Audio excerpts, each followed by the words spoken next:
Welcome back to the deep dive. Today we're definitely not wading in the shallow end, No, we are jumping straight into the deep end on this one. straight into the eye of the storm. We're looking at a text that is, frankly, pretty radioactive in the current cultural climate. It's controversial, it's ultra long, and it is a really razor-sharp, incisive look at the state of modern masculinity. It really is. We are reviewing the explosive new ebook, 90s Life for Men, Pre-Feminism When Women Were Women by Conrad Riker. And look, if you've been feeling like the ground has shifted under your feet, if the cultural narrative about what it means to be a man just doesn't sit right with you, this is the deep dive you've been waiting for. Yeah, specifically, if you identify with the red-pilled community or you're just someone looking for a sanity check against what Riker calls the institutional capture of society by feminist and Marxist ideologies, pull up a chair. Riker is mapping out exactly how we got from the 1990s to, well, to here. And before we launch into this, because we are going to be throwing a massive amount of data at you today, divorce stats, workplace fatalities, evolutionary psychology, it's a lot. It's a lot. So I have to say, we are just giving you the high-level recon here. If you want the full resistance manual, as Riker calls it, you need to go buy this book right now. It is available on Amazon Kindle and Google Play Books. Absolutely. Also, do us a quick favor, hit that like and subscribe button right now. It really helps us keep the lights on and keep bringing you this kind of unfiltered analysis that you honestly just aren't going to find in mainstream outlets. Right. Okay, so let's set the stage. Riker's core thesis is that the 1990s were not just, a decade of good music and bad fashion. He calls it the last golden age of manhood. Why the 90s? Why is that his line in the sand? It's a really fascinating baseline. Riker argues that the 90s were the last era where society still honored biological reality. That's before, in his view, we traded backbone for safe spaces.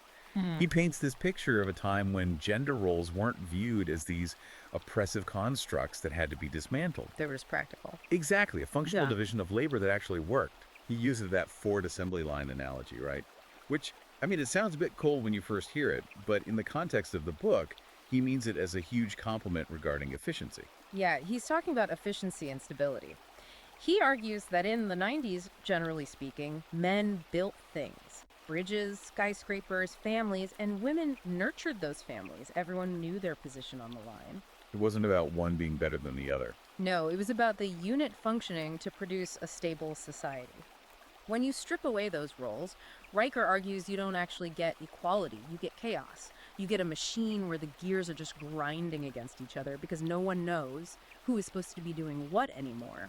And that leads us to one of the most provocative concepts in the early chapters, biological treason, which goes way beyond just saying boys will be boys. This is a fundamental critique of how we view male biology today. Right, this is where he brings in the evolutionary psychology. Riker's argument is that testosterone isn't just a hormone that makes you aggressive or horny. It is the literal engine of civilization. He brings receipts for this too. He does. He cites data showing how testosterone increases pain tolerance and drives the risk-taking behavior that is absolutely necessary for high-stakes labor. We're talking about the drive to climb a high-voltage tower in a freezing storm to fix the grid, or the drive to rush into a burning building. But the treason part is that society now treats that engine as a defect. Precisely. He argues we've pathologized the very traits that keep us alive. We label competitiveness, stoicism, and aggression as toxic, but we still demand the fruits of that aggression. We want the lights to stay on, we want the bridges to hold, but we want the men building them to act like HR managers. There's a specific stat that really hammers this home. He talks about the glass cellar. Because everyone talks about the glass ceiling, but we rarely look down at the foundation. That is a crucial data point in the book. Riker highlights that 97% of construction and high-risk infrastructure work is performed by male crews. The death rates on these jobs are just astronomical compared to office work. And his point is that there's no push for diversity in the sewers. Exactly. There's no push for 50% female representation on deep-sea oil rigs where you might get crushed by heavy machinery. It's selective equality.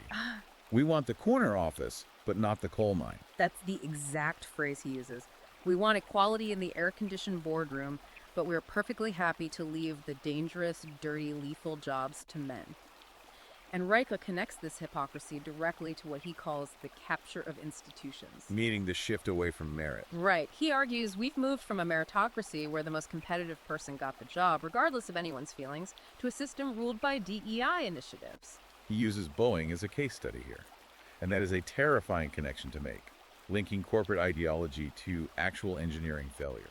It's terrifying, but he lays it out so clearly.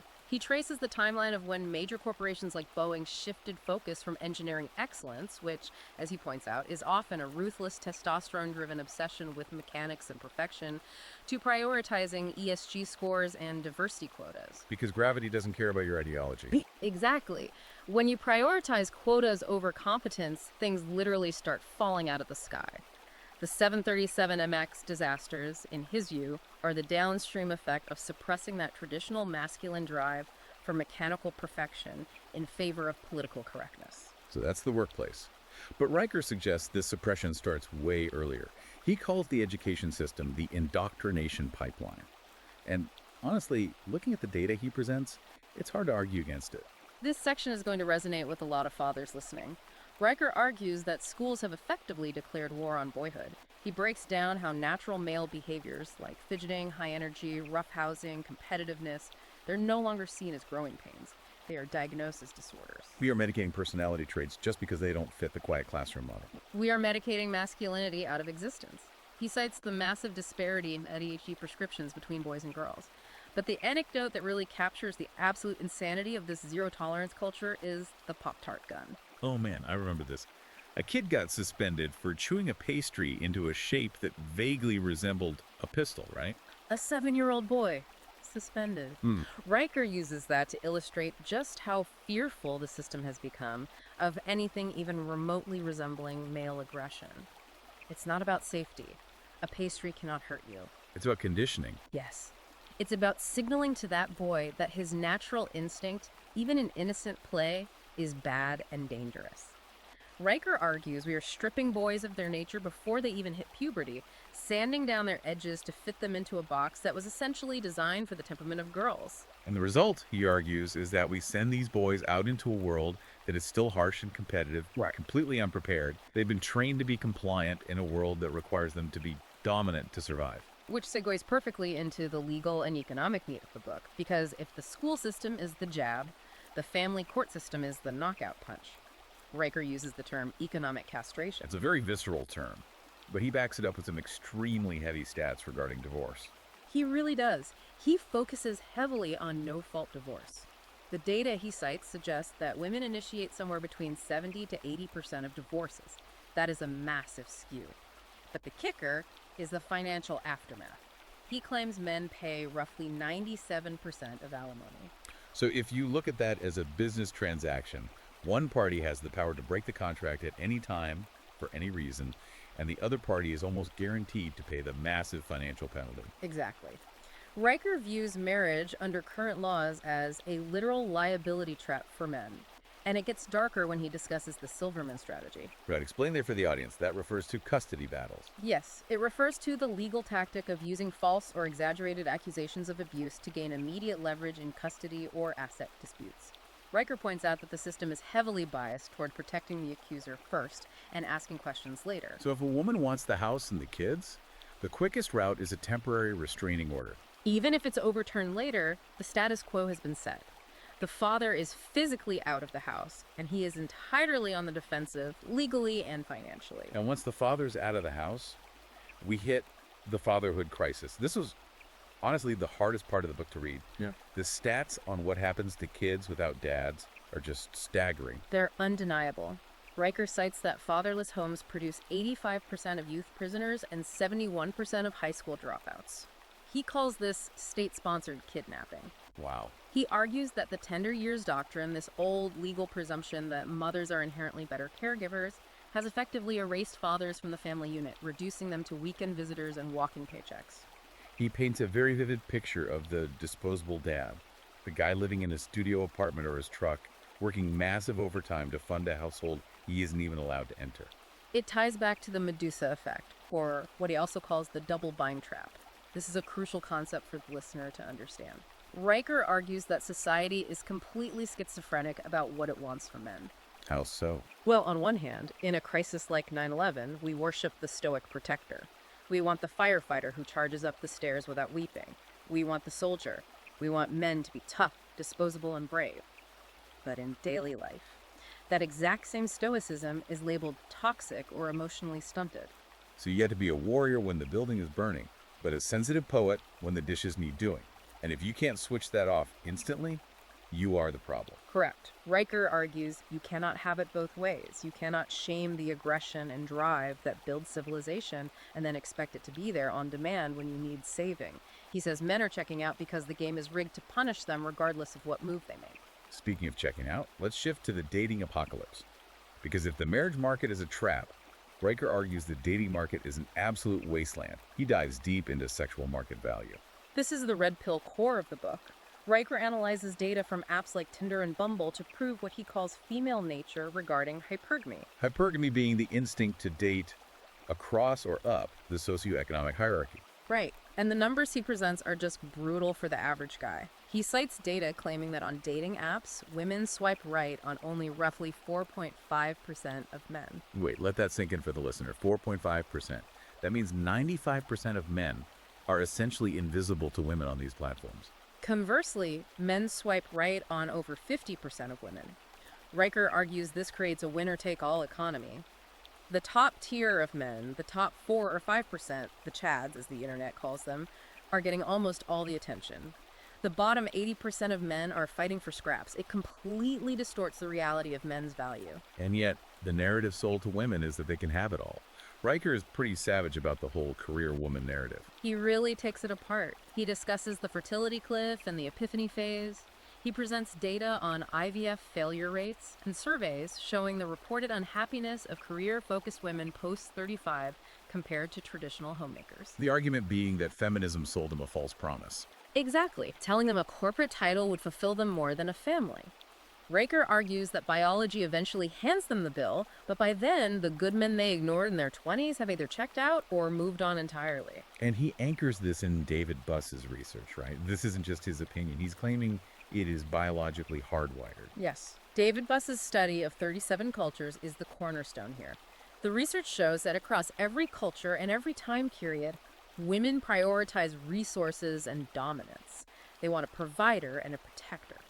Riker's argument is that no amount of modern woke conditioning can reprogram millions of years of evolution. They might say they want a sensitive ally. Right, they might say they want a guy who cries during movies, but their swipe data proves they actually want the dominant provider. It's the classic difference between revealed preference and stated preference. But if this is biological reality, why is the media narrative so incredibly different? Riker dedicates a whole chapter to the media's war on men. He does a side-by-side comparison that is actually quite funny, but also deeply depressing. He contrasts 90s heroes with today's depictions of men. The Terminator versus Homer Simpson. Exactly. In the 90s, even your flawed heroes were highly competent. They solved problems. They were stoic. Now, look at almost any sitcom or commercial. The dad trope is a bumbling idiot who can't figure out the microwave and needs his smart, long-suffering wife to tell him how to tie his shoes. Or in modern action movies, the male hero is deconstructed. He's deconstructed, he's lectured by a female character, or he's shown to be obsolete. Riker argues this is a deliberate psychological conditioning to mock male competence and systematically lower men's self-esteem. So we have the diagnosis, and it is incredibly bleak. The workplace is hostile, schools are drugging boys, the courts are a liability trap, and the dating market is skewed against 95% of men. But the book isn't just a list of complaints. He titles it a resistance manual. Riker pivots to solutions. What does he actually tell men to do? This is where the book becomes highly actionable. He calls for rebuilding brotherhood. He argues that men have become way too isolated. He pushes for the creation and utilization of male-only spaces. Back to Jen. The gym is central to his philosophy. He calls it the modern monastery. But he also talks about barbershops, fraternal orders, poker nights, anywhere men can be around other men without the female gaze or the constant need to police their language. He argues men need to recharge that masculine energy without apologizing for it. And he breaks down a specific protocol for the individual man. It's a three-pronged approach: financial, physical, and mindset. Let's hit financial first. Financial is all about defense. He advises aggressively protecting your assets. He leans heavily into the MGTOW philosophy here, men going their own way. He advises against legal marriage under current laws because the risk-to-reward ratio is simply too bad. He talks about the testosterone tax, implying men pay a premium just to exist, so they need to be ruthless about resource retention. And the second prong, physical. We touched on the gym, but it's more than just looking good for the beach. It is about capability. He completely rejects the dad bod acceptance movement. Yeah. He says that is a psyop designed to make men weak and complacent. The mandate is to lift heavy. He says you need to be dangerous, not violent, he makes a clear distinction there, but capable of violence. A harmless man isn't good, he's just harmless. Exactly. A good man is a dangerous man who keeps his sword sheathed until it is absolutely needed. That is a very powerful distinction. And finally, mindset. This honestly seems like the hardest one to implement. Because it requires the most deprogramming. Riker says men must absolutely reject the label of toxic, and he warns heavily against the vulnerability scam. The vulnerability scam, let's dig into that. It's the trap where society or a romantic partner tells a man to open up, to cry, to be vulnerable. But Riker argues that as soon as a man actually does this, as soon as he shows true weakness or insecurity, he is instantly punished for it. His partner loses sexual attraction, or his workplace sees him as unstable. So his advice is just to not take the bait. His advice is blunt. Do not fall for it. Maintain stoicism. Become unapologetically masculine. He also mentions that we need to build parallel systems, which I found really interesting. Yes, he praises the underground networks of fathers who are actively bypassing the school system. He talks about dads teaching their sons woodworking, mechanics, hunting, financial literacy, basically building a parallel curriculum to ensure their sons don't grow up soft. It's about taking responsibility for the transmission of masculinity because the state refuses to do it. It's fascinating because he frames it entirely as a survival guide. It's not just, oh, I miss the 90s. It's, the system is hostile to your biological nature, and here's exactly how you survive it. That is the synthesis of the whole book. He argues that the world is rigged against men, so men need to stop playing by rules that were written to make them lose. Which brings us to that final, really haunting question the book leaves us with. We talked about the glass cellar earlier, the men in the sewers and on the power lines. It's the question of the strike. If civilization entirely relies on male sacrifice, on men doing the dirty, dangerous, invisible jobs that keep the lights on and the water running, what happens when men simply stop participating? Right. What happens when they look at the deal society offers? Work hard, risk your life, pay for everything, and we will call you toxic and take your kids, and they just say no thanks. It is essentially the premise of Atlas Shrugged, but applied directly to gender dynamics. And Riker seems to think that strike isn't just coming, he thinks it is already here. You see it in the labor force participation rates of young men, you see it in the massive drop in marriage rates. Men are already voting with their feet. That is a incredibly sobering thought to end on. Look, we have really only scratched the surface of the data, the charts, and the specific legal breakdowns in this text today. If you want the full playbook, the deep dive into the divorce stats, the dating app algorithms, the specific strategies for asset protection, you need to buy 90s Life for Men, pre-feminism, when women were women on Amazon Kindle or Google Playbooks immediately. Absolutely. This is a very dense text, and we just couldn't cover every nuance. If you are serious about understanding this cultural shift, you need to read the source material for yourself. And make sure you follow the author at Conrad Riker on Substack. He's putting out ongoing analysis that tracks all of these trends in real time. It is definitely worth a follow if you want to stay ahead of the curve.